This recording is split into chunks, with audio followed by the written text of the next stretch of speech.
Down game pertama match pertama hari ketiga Snapdragon Pro Series Smart Omega Philippines versus Fnatic Onyx Indonesia. First of all, kita bakalan lihat fokus dari kedua belah jungler mengarah ke area orange dan purple ya. Ada perbedaan yang signifikan, tapi kalau kita bicara soal emblem ada dua trio untuk pemain-pemain dari tim Smart Omega. Dan menarik rasanya kalau kita lihat juga dari bagaimana Cewek memprioritaskan damage ya.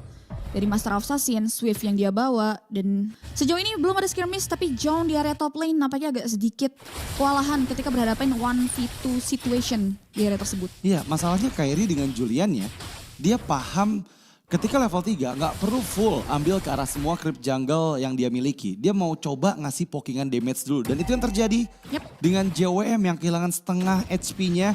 Mau nggak mau membuat dia nggak bisa terlalu maju. Masalahnya cewek juga mendapat gangguan dari Andoryu yang sekarang sudah ada di area atas. Ya sejauh ini masih so-so banget, belum ada pergerakan yang signifikan. Tapi setup di area top lane ini nampaknya membuat adanya skirmish yang bakal diciptakan 3 versus 2. Yap, mencoba untuk memberikan backupan. Deadly Catch masih belum connect sepertinya, memang kena ke arah cewek. Tapi belum ada inisiasi lanjutan yang dilakukan oleh Smart Omega.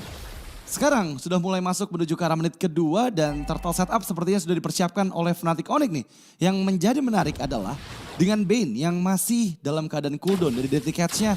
Apakah bisa nih untuk setup juga di turtle pertama? Iya, ini yang jadi tanda tanya. Sejauh ini masih berfokus terlebih dahulu terhadap pengambilan orange dan juga monster jungle. Sedangkan Fnatic Onyx yang lebih dulu melakukan siasat setup di area turtle ya. Disusul dengan adanya Sans dan juga setup dari Keyboy. Ini nampaknya mempersulit Smart Omega untuk kasih follow up sih. Sehingga tidak ada kontestasi. Free Turtle ini jadi keunggulan dan berita baik juga untuk teman-teman Fnatic Onyx di awal game berjalan. Ya itu yang tadi aku bahas. Karena memang dengan belum available-nya Deadly Catch dari Andoryu, member dari Smart Omega nggak ada yang siap juga untuk membuka visions di turtle pertama, membuat Fnatic Onyx lebih bebas dan sekarang akan lebih menekankan pressure mereka ke bagian top lane atau gold lane dari Smart Omega.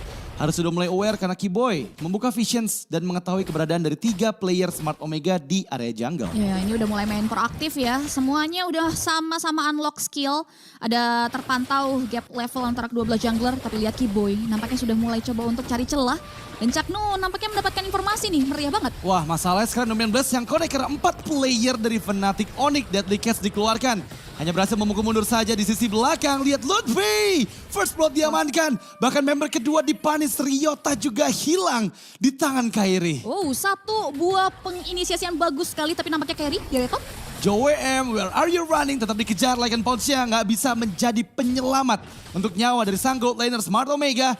3 member langsung dipanis oleh Fnatic Onyx. Dan sang landak benar-benar memberikan efek kejut di menit ketiga. Oke, first blood yang diinginkan oleh Smart Omega justru berujung dari malapetaka yang bisa dimaksimalkan oleh Fnatic Onyx. Bagaimana tadi research yang sudah dikeluarkan oleh Smart Omega ya, dimaksimalkan dengan sangat baik loh informasinya oleh Fnatic Onyx. That's why dari follow up yang diberikan, Lutfi yang datang dari area bottom lane memberikan impact besar. 3 pemain hilang untuk nothing. Ditambah lagi disusul dengan objektif turtle. Ini yang ngebuat perekonomian dari Fnatic Onyx justru jauh lebih stabil dan swing jauh ke area lebih memimpin dibandingkan Smart Omega. Dan ini jadi PR. Masuk menit keempat masalahnya. Kita lihat juga dari gold leaderboardnya ini dipimpin oleh pemain-pemain dari Fnatic Onyx. Iya, tapi yang aku bikin penasaran adalah item pertama dari Andoryu. Dia build ke arah Sky Piercer. Dan jujur, selama di skena internasional aku jarang banget melihat ada item Sky Piercer di first itemnya. Tapi the way of Keyboy dikeluarkan, fokus ke arah Andoryu. Belum berhasil selamat, dipanis balik. Satu member yaitu Sans dihilangkan nyawanya. Kairi mencoba untuk escape, dikejar. Sempat untuk enhance sword, melarikan diri JWMK, nggak mampu selamat. Dipanis member kedua dari Fnatic Onyx, Smart Omega. Lutfi pun datang dengan Bravest Fighter-nya. Ada Art Shatter yang dibuka oleh Ryota dan Pramal Rat mencoba menangkap keberadaan dari cewek. Masih bisa menghindar dengan Abyss Walker, tapi Lutfi pun bisa menahan semua damage-nya dan disengage dengan cukup aman meskipun Ukir belum mampu menumbangkan Keyboy di bagian mid lane. Oke, pecah telur sudah akhirnya ya. Nyawa dari sang jungler ditukarkan dengan 2 pemain dari Fnatic Onyx. Dan di sela-sela mereka men-take down ke area sosok Kairi, Nampaknya hal tersebut dilakukan untuk memulihkan perekonomian dengan men-setup karya Turtle sesegera mungkin. Dan memang itu yang mereka butuhkan juga sih. Dan bicara soal Skypizer, ya dia udah 2 kali terpick off. Ditambah lagi kalau kita ngomongin Skypizer, itu udah mulai di nerf yang dimana early-nya gak sepower itu.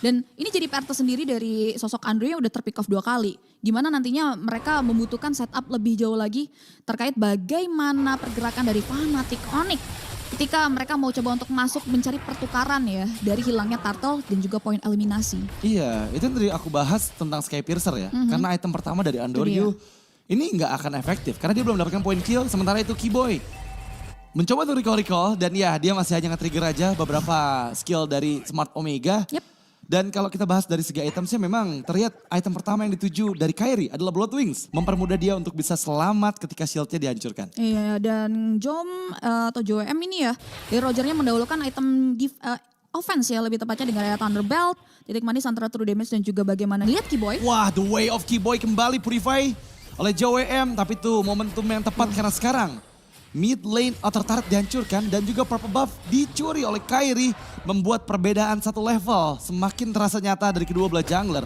Dan di sisi bawah ini pressure balasan dilakukan oleh Smart Omega. Inner turret bahkan dihancurkan, tapi seperti ada backupan dari Ludpi yang masuk dengan Bravest Fighter 3-man stun mencoba untuk mempanis JWM bermain lebih aman lagi karena ingat ada Guardian Reflections yang dikeluarkan serta Numian Blast memukul mundur semua member dari Fnatic Onyx. Tapi lihat Keyboy, dia mencoba mencari celah untuk menusuk dari belakang Smart Omega. Oke, siapa tuh yang bakal dicari? Karena nampaknya target operasinya ada Ukir. Udah mulai maju tuh Keyboy. Wah, terlalu dalam sepertinya dan Deadly Cats menjadi penutup pergerakan dari Keyboy. Oke, kalau kita lihat sebelumnya ada mirroring ya, pengambilan karya objektif turret. Cuman tidak begitu unworth it buat Smart Omega. Kenapa? Karena memang yang diambil oleh Fnatic Onyx adalah poros center turret di area mid lane. Yang mereka ambil adalah dari bawah, tapi setidaknya ada pertukaran. Tapi lihat Ludpi. Wow, Ludpi kembali membuka, memberikan pressure yang besar karena Ukir. Ada backupan dengan Eternal Guard yang diaktifkan oleh Suns. Turtle ketiga akan coba dikontes oleh kedua belah tim. Sang landak dengan ada Kairi yang bersiap juga dipaksa untuk mundur, merelakan Turtle ketiga ke tangan dari Smart Omega. Dan di sisi lain dengan seberapa flashnya gagal, masalahnya kali ini lihat the way of the dragon yang connect ke arah Ryota. Dipanis sudah satu member dari Smart Omega dan Ludpi bergerak geli di belakang menangkap JWM. Gak berhasil untuk escape 2 player dari Smart Omega. Oke, Turtle terakhir boleh dipegang oleh Smart Omega, tapi lihat ganjaran maut yang harus diterima oleh Smart Omega. Bagaimana 2 pemain mereka, late game insurance, Roger yang diamankan oleh JWM harus ikut tumbang. Di sisi lain Purple Buff yang sudah 3 kali kalau tidak salah in total diamankan oleh sosok Kairi. Ini yang ngebuat akhirnya ada gap level yang konsisten dipegang oleh Kairi dan gak berhenti sampai di situ nih keuntungan yang diamankan oleh Fnatic Onyx. Beberapa objektif turret lainnya terpantau udah 3 outer turret loh. Ini udah berhasil diamankan oleh Fnatic Onyx. Dan ini thanks to Keyboy yang memang proaktif banget dengan power Real Lord. Dan kalau kita lihat dari Kai juga udah cukup setup dengan adanya Fedora Feven dan juga Blood Wings, another Blood Wings di tangan Suns. Ini juga jadi